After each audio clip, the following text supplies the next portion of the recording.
আমাদের এই যে সরকার, আমাদের সরকার প্রধান, আমাদের মাননীয় প্রধানমন্ত্রী, তিনি মালয়েশিয়া হয়ে চায়না সফর করলেন। এই এই বিষয়টাই কি ঝামেলার মূল গোড়া, নাকি এর পিছনে অন্য কিছু আছে? মনে করে দেওয়ার জন্য ধন্যবাদ। শোনেন, বাংলাদেশের রেকর্ড আছে, যখনই কেউ চায়নাতে যায় তখনই তার সরকারের অবস্থা কেরাসিন হয়ে যায়। এটা আমরা সব সরকারের আমলেই দেখেছি। আপনি খেয়াল করেন, এ পর্যন্ত যত সরকার চায়নাতে গেছে সেই সরকার বিপদে পড়েছে। আমেরিকা যত কিছুই করুক, চায়না প্রীতি পছন্দ করবে না, এটা পরিষ্কার। সেই জন্য তো এখন দেখবেন এটা কভার করতে চাইতেছে। এতদিন তো বললো ওই যে জামাই খাও খাও, না শাশুড়ি খামো না, জামাই রাগ করছে। এখন শুনতেছি এখন নাকি দিল্লিতে যাবেন জাতীয় ভাইয়া, মানে প্রধানমন্ত্রী, আপনার মাননীয় প্রধানমন্ত্রী নাকি এইবার যাবে। যাই হোক, শুভবুদ্ধির উদয় হোক, যেতে থাকুক, যেতে হবেই। যাবে স্যার ঘাড়ে ধরে যায়, পরে এইবারও যদি নাও যায় পরে বলবে যে আমার নেও না কেন। এই ওই যে জামাই বলে যে খামো না, পরে দেখবেন যে খাবার সারা বাস যে অজিত বলে টাকা না, 2 দিনের বৈঠকে মার্কিন রাষ্ট্রদূত। তো এটাকে আপনি কোন দৃষ্টিতে দেখবেন? অবশ্যই আপনাকে বাংলাদেশ, নিশ্চয়ই এখানে প্রধান আলোচনার বিষয় রয়েছে বাংলাদেশ এবং দক্ষিণ এশিয়ার নিরাপত্তা। দিন শেষে আমি বলেছি না আপনাকে যে আওয়ামী লীগ এবং ভারতের সাথে আবার আমেরিকার সম্পর্ক ভালো হবে, মজবুত হবে, আগের চাইতে আরো মজবুত হবে। তখন দেখবেন এই যে ভাবির পোলারা, জামাত, হেফাজত, চামড়া নাইপির কি মিছিল না করা শুরু করে দেখতে পারবেন কয়দিন পরে। এই আমেরিকারে কয়দিন পরে দেখবেন গালিগালাজ শুরু করে দিবে কিছুদিনের মধ্যেই। যখন দেখবেন এই ভাবির পোলাদের খুঁটি থাকবে না। আর আমেরিকা আজ পর্যন্ত যারা বন্ধু বানাইছে তাদের পরিণতি কি হয়েছে ইতিহাস কি বলে? আমেরিকার একটা বন্ধু রাষ্ট্র দেখান তৃতীয় বিশ্বের যাদের পরিণতি ভালো হয়েছে। কিসিঞ্জার কি বলেছিলেন যে যারা আমেরিকার সাথে শত্রুতা করে তারা তো বিপদে পড়বেই, কনফার্ম। আর যারা বন্ধুত্ব করে তারা আরো বেশি কনফার্ম যারা বিপদে পড়বে। ইতিহাস তাই বলে। আপনি যদি 50-60 বছরের ইতিহাস দেখেন, এই সোভিয়েত ইউনিয়নের সাথে কি রাশিয়ার বন্ধুত্ব ছিল না? ছিল। ইরানের সাথে কি আমেরিকার বন্ধুত্ব ছিল না? ছিল। এই খোমেনি আসার আগে ইরানের সাথে সবচেয়ে ভালো সম্পর্ক ছিল। হয়তো এই তথাকথিত ইসলামী বিপ্লব না হলে এতদিন এই ইরান পারমাণবিক শক্তিধর রাষ্ট্র হয়ে যাইতো এবং সেই পারমাণবিক বোমার সকল আয়োজন সম্পন্ন করে দিত আমেরিকা, হয়ে যেত। আপনি দেখেন, আফগানিস্তান কি আমেরিকার বন্ধু ছিল না? পাকিস্তান কি আমেরিকার বন্ধু না? সাদ্দাম কি আমেরিকার বন্ধু ছিল না? একটা মাত্র ব্যক্তি ছিল লিবিয়ার গাদ্দাফি ছাড়া, সবই তো আমেরিকার বন্ধু ছিল। দেখেন তো কার পরিণতি ভালো আছে? একটা রাষ্ট্র দেখেন আমাকে, কারো পরিণতি ভালো হয়নি। তো আজকে যারা আমেরিকার ফাঁদে পা দিয়ে নিজেদের সর্বা, নিজেদের খোদা, আল্লাহ, গড, ভগবান মনে করতেছে বাংলাদেশে, এদের পরিণতি দেখতে পারবেন কি? এরা রাস্তাঘাটে পড়ে থাকবে, এদের এদের এদের কবর দেওয়ার লোক থাকবে না, এদের কাঁধে তুলে নিয়ে কবর দেওয়ার লোক থাকবে না। আজকে যারা বাংলাদেশে আমেরিকার দালালি করেছিল, যে রিজিম যাদের গোলামি করে রিজিম চেঞ্জ করেছে, এই তো এখন তো সব শেষ। আচ্ছা ধরেন আপনার সাথে আমার বিরোধ হলো এই গ্লাসটা নিয়ে, আপনার সাথে আমার শত্রুতা। আমি যদি বলি ঠিক আছে গ্লাস আগে না করছি, এখন আপনাকে দিয়ে দিব, তাহলে তো আপনার সাথে আমার যুদ্ধ শেষ। তাহলে আপনি যাদের যে গোলাম দিয়ে আমার বিরোধিতা করালেন তাদের পরিণতি কি হবে? তাদের পরিণতিটা কি হবে? এখন তাদের পরিণতি তাই হবে, কারণ বাংলাদেশে আওয়ামী লীগের তো বিকল্প নাই। এই বাংলাদেশে আওয়ামী লীগের মতো একটি বড় দল তো নাই, আপনি তার উপরে ভরসা করবেন? জামাত যে 70-77টা আসন পেয়েছে, এটা যে অনুরোধের আসরের, এটা কে না জানে? 7টা আসনই তো তারা পাবে না। এই ফরিদ ভাই, আপনার আলোচনায় একটা কথা তো বললেন, আমি আসলে ওইটা থেকে আরেকটু ইয়ে করার কথা ছিল, আমি ভুলে গেছি।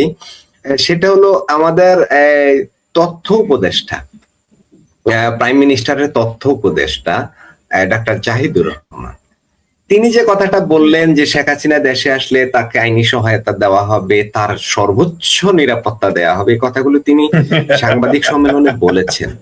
আমার প্রশ্ন হলো, ওই যে যেদিন শেখ হাসিনা ঘোষণা করলেন যে আমি ডিসেম্বরে আমার দেশে ফিরে যাব, দেখি আমাকে কে ঠেকায়, এই কথাটা ঠিক অনেকটা এরকমই ছিল। আমি জানি না সেন্টেন্সটা অনেকটা কথাটা এরকমই ছিল, কথাটা অনেকটা এরকমই ছিল। তখন আমরা অনেককেই বক্তৃতা বিবৃতি দিতে শুনেছি যে আসুন, কোথা দিয়ে ঢুকবেন আসুন। এবং আমি নাম বললাম না, বাংলাদেশের একজন পথিতযশা লেখক এবং বুদ্ধিজীবী, তিনিও এই ধরনের একটা কলাম লিখে ফেলেছিলেন প্রথম আলোতে। তো আসুন মানে এসে আপনি ফাঁসির দড়ি গলায় ঝুলান, মানে বাংলা সীমান্তের যে দিক দিয়েই ঢুকবেন এপারের ফাঁসির মঞ্চ তৈরি থাকবে। আপনি আসবেন আর সাথে সাথে এখানে ঝুলিয়ে দেওয়া হবে। হ্যাঁ, এই ধরনের কথা তো বলেছিলেন, বলেননি? বলেছে। এখন হঠাৎ করে একেবারে একেবারে হেড অফিস থেকে, হেড অফিস বলতে আমি প্রাইম মিনিস্টারের অফিস বলি, এর চাইতে তো বড় প্রাইম অফিস আমাদের মিনিস্টার সরকারের আর নাই না। ওই অফিস থেকে তিনি তথ্য উপদেষ্টা, তিনি ওই অফিসের তথ্য আমাদের জনগণকে দেন সাংবাদিকদের মাধ্যমে। তিনি বললেন তার আইনি সহায়তাও দিবেন, আবার সর্বোচ্চ নিরাপত্তা দেবে। আইনি সহায়তা কি দিবেন ফরিদ ভাই? আইনি সহায়তা কি দিবেন? ওনার তো সাবেক প্রাইম মিনিস্টারের তো ফাঁসির হুকুম হয়ে গেছে, আর আইনি সুরক্ষা কি? ওনাকে তো শুধু আনবেন আর ঝুলাবেন, এই তো। আইনি সুরক্ষার কথাটা কেন আসছেন? তার মানে কি ঝুলাবে না? ফরিদ শুনেন, গপ্প করবি মিশা কথা গেলি, মিশা কথা না গেলে গপ্প হইলো।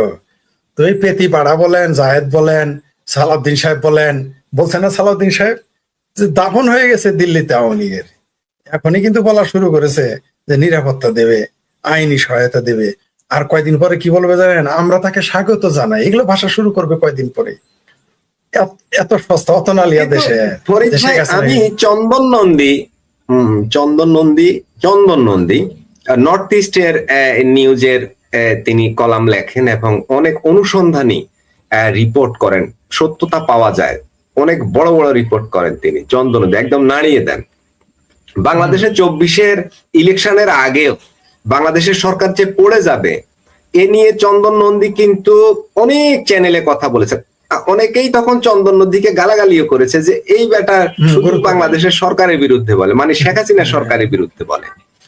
ঠিক আছে, তার মানে ওই ওই চন্দন নন্দীর অনেক গোয়েন্দা তথ্য তার কাছে থাকে বলে আমি বিশ্বাস করি। উনি বলতে পারছেন, হ্যাঁ, নইলে বলতে পারতেন। তিনি বললেন আজকে, ফরিদ ভাই, আজকে একটা চ্যানেলে চন্দন নন্দী বললেন যে শেখ হাসিনার যে ট্রায়াল হয়েছে, যে সাজা হয়েছে, এই সাজাগুলো 1 বছরের জন্য মওকুফ হয়ে যেতে পারে। তার মানে এই ধরনের আলোচনা হচ্ছে নাকি, বা স্থগিত হয়ে যেতে পারে? হ্যাঁ, উনি যেটা বলেছেন নিঃসন্দেহে তিনি খুবই গুরুত্বপূর্ণ রিপোর্ট লেখেন। এমনকি তার যে বক্তব্য ছিল, আমিও সেই রিপোর্ট গুলো দেখতাম।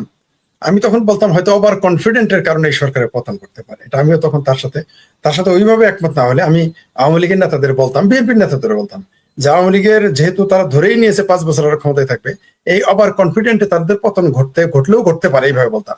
আর একটা জিনিস, রাশিয়া থেকে একটা নিউজ হয়েছিল যেটা আমরা কেউ প্রথমে গুরুত্ব দেই নাই, যে 6 মাস আগে, এই সরকার গঠনেরও 6 মাস আগে, যে মানে অর্থাৎ আওয়ামী লীগ সরকারকে যে ফেলে দেবে, এটা রাশিয়া থেকে প্রথম প্রকাশিত হয়েছে। আমরা দেখলাম এই ত্রিপুরার সাংবাদিকের কথাই সত্য হলো এবং রাশিয়ার কথাই সত্য হলো। আর আপনি যেটা বললেন যে উনি যেটা, আমার কাছে যে তথ্য আছে, আমার কাছে যেটা, আমি যতদূর জানি যে এখানে আওয়ামী লীগের যে নিষিদ্ধতা সেটা উঠিয়ে নিবে, স্বাভাবিক রাজনীতি করার সুযোগ দিবে বাংলাদেশ আওয়ামী লীগকে, এটা আলোচনা হচ্ছে। আর আপনার শেখ হাসিনার যে জননেত্রী শেখ হাসিনা সহ আর যাদের দণ্ডে দেওয়া হয়েছে, এগুলো হয় রিভিউ করবে, আপিল করার সুযোগ দিবে, অথবা এটা স্থগিত করে দিবে, বাতিল করবে না, আপিল করার সুযোগ দেবে অথবা স্থগিত করে দিবে, এরকম আলোচনা হচ্ছে। কিন্তু আমার মনে হয় মানে বিষয়টা এরকম যে পানি আমি আসতে দিলাম, একটা বাঁধ কেটে দিলাম, একটা ড্রেন কাটলাম, বা একটা যেটা ড্যাম বানাইলাম, পানি যেন আস্তে আস্তে আসে। কিন্তু শেখ হাসিনা তো আসবেন লাভের মতো, বানের মতো। তো আপনি তো ড্রেন বানাইছেন বা ড্যাম বানাইছেন, শেখ হাসিনা যখন আসবে দেশে তো বন্যা হয়ে যাবে, তো ওগুলো তখন আপনার কিছু কুলাবে না। তখন ওই যে কোথাকার কোন চুক্তি ফুক্তি, এগুলো কোথায় উড়ে যাবে। কারণ শেখ হাসিনা বাংলাদেশের ঢাকা রাজধানীতে তার কদম পড়ার পরে কি যে ঘটবে, এটা আমরা কেউই অনুমান করতে